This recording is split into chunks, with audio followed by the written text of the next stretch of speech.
I am a former emergency worker firefighter.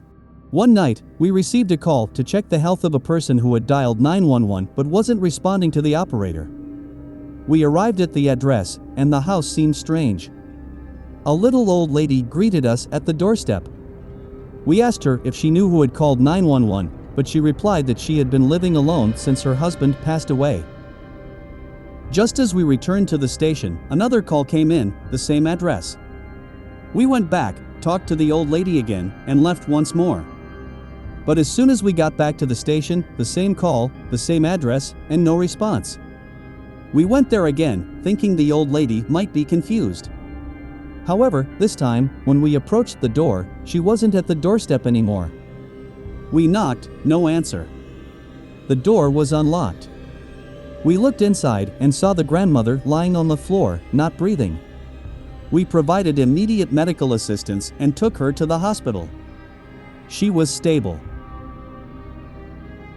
After waking up in the ambulance, she insisted she didn't call us and that we arrived shortly after she lost consciousness, a 15-minute drive from the station to her house. Before taking her to the hospital, she asked me and another emergency worker if we could bring her knitting needles and some clothes. I agreed to pick up her things, as I had a friend in that area whom I planned to meet anyway. So, I went to pick up my friend, and we headed to the grandmother's house. I went inside to get the bag of items and knitting needles while my friend stayed in the car. Just as I was leaving the house, I swear, I felt a hand on my back and heard a voice saying, "Thank you." When I got back to the car, my friend asked, "Why can't this lady's husband take her things to the hospital?" I told him her husband was dead, to which he responded, "Then who was the old man at the window who smiled and waved at me?" At first, I was skeptical of anything supernatural, so I called the police to search the house, thinking someone might have broken in. They found nothing unusual, and no one was inside. Later, my friend and I went to the grandmother again. He started describing the old man who stood at the window, but the grandmother couldn't hold back her tears and said, "That's my Harold." All the events of that night left me in a state of confusion and bewilderment. I immediately began contemplating possible explanations, trying to find a rational solution. However, each time I replayed the events in my mind, the chill I felt when I sensed the hand on my back continued to disturb me. Several days passed between that call and the moment the grandmother admitted that the old man at the window was her Harold. We returned to the station, discussing the incident with colleagues, but none of us could provide a satisfying explanation. I decided to keep it a secret, as fear and incomprehension prevented me from openly discussing it. As the days went by, questions crowded my mind. What had really happened? How could this be explained? Could the old man have been Harold's spirit, the grandmother's deceased husband? But was that even possible? Friends and colleagues offered various theories, but none of them held up to logical scrutiny. Weeks later, I decided to visit the grandmother again to talk about what had transpired. She was waiting for me on the porch. Her eyes were teary, yet they held a glimmer of hope, as if she were expecting something. "Please, young man, have a seat," she said, pointing to a chair nearby. I sat down, not knowing what to expect. She began to share her life with Harold, how they had spent decades together, sharing joys and sorrows. She described his kindness, humor, and the tenderness he showed her at all times. "We always promised each other that the first one to go would send a sign that we're always together," she continued, her eyes filled with warmth. "And I knew he wouldn't forget that promise." She approached an old album on the shelf and started flipping through its pages, sharing stories and memories. Suddenly, she paused at a photograph of her and Harold in their youth and said, "Here he is, my Harold. And there he is in the window, telling me he's by my side, that he hasn't left me." I listened to her words, sensing that this story was much more complex than I could have imagined. There was no room for skepticism, because I had seen what I had seen. And even if I couldn't comprehend how it worked, I couldn't deny that something supernatural had occurred. Since then, my perspectives on the world and what lies beyond it have shifted. Perhaps there are things we cannot explain scientifically but that still exist and affect us. Either way, the story of this grandmother and her Harold remained in my memory as a reminder that there's much more to existence than we can understand and explain. The following weeks were filled with strange events and inexplicable occurrences. During evenings at work, my colleagues and I started noticing the scent of flowers in the room, even though there were no flowers or perfumes nearby. Occasionally, the lights would flicker as if someone were toggling a switch, yet none of us were touching them. I continued to visit the grandmother from time to time, and she shared more and more stories about how Harold appeared at different moments in her life. She said that sometimes she felt his presence beside her, especially when she felt lonely or burdened. Once, she showed me a small decorative photo frame containing a picture of a young Harold and said that she placed it by her bedside so they could sleep together. But it wasn't only the grandmother who sensed Harold's presence. Other people living near her began recounting sightings of an old man with a smile, standing by her window or on her porch. Some heard the sound of footsteps in the house when nobody but the grandmother was there. Outside, in the evening, faint piano music could be heard, despite her not having an instrument.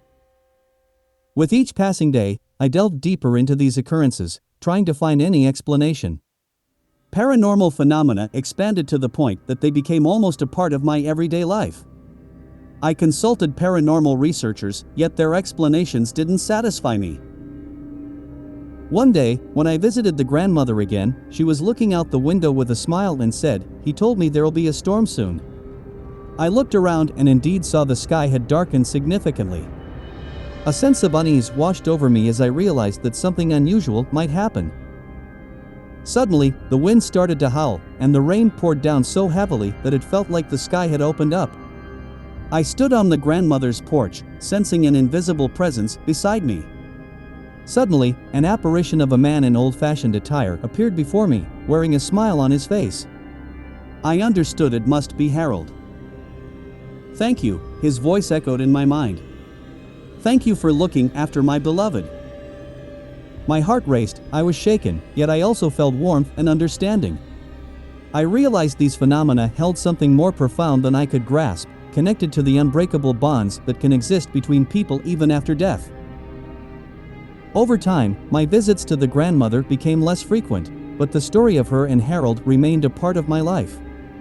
I no longer tried to find a logical explanation for it all, I simply accepted what was and believed in the existence of something deeper and elusive beyond our rational understanding.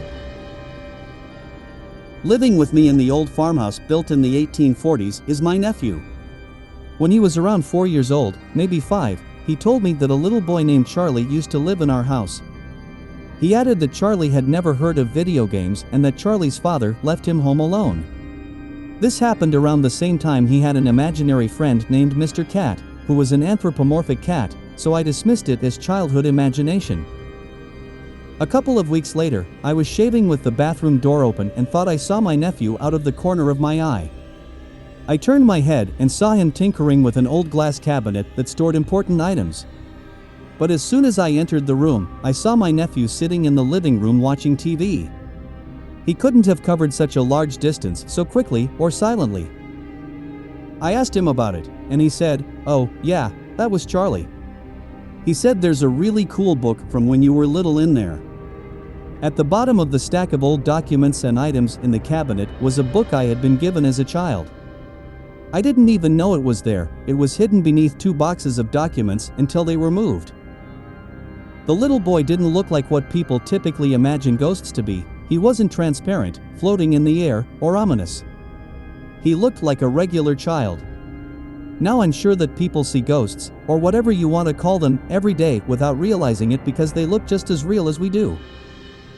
After that strange incident with the cabinet, I began to think more about Charlie and what my nephew had said about his imaginary friend, Mr. Cat.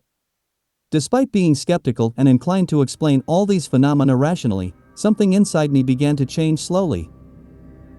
One day, while looking through old family albums with my nephew, he suddenly said, "You know, Uncle, Mr. Cat told me he used to play with Charlie in this room when they were kids. They loved building forts out of blankets and pillows here." I felt a sense of oddity. My rational explanations were no longer as convincing. The more I thought about all of this, the more I realized that perhaps there were indeed unexplainable things happening in this house. I decided to conduct a small investigation and learn more about the history of the house. The following weeks were devoted to searching for archival records, old photographs, and conversations with local residents. Eventually, I discovered that the house did indeed belong to the Charles family, and they did have a son named Charlie, who tragically passed away in the house at a very young age. But the most astonishing part was that the Charles family also cared for an orphan boy named Mr. Cat. I couldn't find more information about this boy beyond his name. My skeptical point of view started to crack at the seams. Perhaps there truly exist worlds that interweave with ours in reality, ones we cannot comprehend. I decided to share my discoveries with my nephew. He listened attentively and then said, "Mr. Cat said that Charlie really wanted his story to live on, even if no one believes it. He said that sometimes he appears before people to remind them of what was." Warmth spread through me. My recent life philosophy began to shift, and I became more open to the idea that the world might be much more complex than I had thought. Now, I spend more time with my nephew every day, questioning him about Mr. Cat and Charlie. And perhaps, I'm even starting to feel a connection to the past of this mysterious house. With each passing day, my interest in paranormal phenomena grew, and I decided to delve deeper into researching the history of this enigmatic house.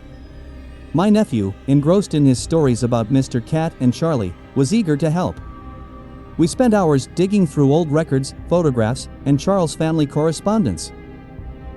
One day, as we were examining old black and white photos of the house, I noticed something peculiar in one of them. The photo captured Charlie holding a plush cat figurine. There was no doubt, it was the very Mr. Cat my nephew had talked about. It was like a puzzle that was starting to form a cohesive picture. We also noticed strange sounds occasionally emanating from the walls of the house. Rustlings resembling children's footsteps and faint voices that seemed to whisper. We placed small audio recording devices in various parts of the house, hoping to capture these mysterious sounds. One day, while listening to the recordings, we heard something truly astonishing. At first, it was just a faint whisper, but it gradually grew louder and clearer. We translated the recording and realized it was a child's voice saying, "Mr. Cat is protecting me." The next day, we discovered an old diary that belonged to Charlie. It contained entries about his games with Mr. Cat, his joyful moments, and the struggles the boy faced. In one entry, Charlie recounted how Mr. Cat helped him not to be afraid of loneliness. All of this confirmed my nephew's words and added an additional layer of mystery to the house's history. But the most captivating event occurred sometime later when we decided to hold a spirit communication session. With my nephew's agreement, we sat in the living room in complete silence, holding hands. Suddenly, the room began to fill with an unusual warmth, and a faint scent of old perfume filled the air. I looked at my nephew, and his eyes were wide open as if he was seeing something I couldn't. And then, as if out of nowhere, a transparent childlike figure appeared before us, resembling Charlie. He smiled at us and said, "Thank you for not forgetting me." We were amazed and moved by this encounter. We asked many questions, and Charlie answered them, trying to convey his message. "Mr. Cat is always here, even if you can't see him," Charlie said, and his figure started to dissolve, as if fading into the air. After this incredible meeting, I realized that there are things science and logic cannot explain. Our world is full of mysteries and invisible connections, and even if we can't always understand how everything works, it doesn't make it any less real. Now, my house has become for me not just a place of living, but a place where the visible and invisible worlds interweave in astonishing and enigmatic ways.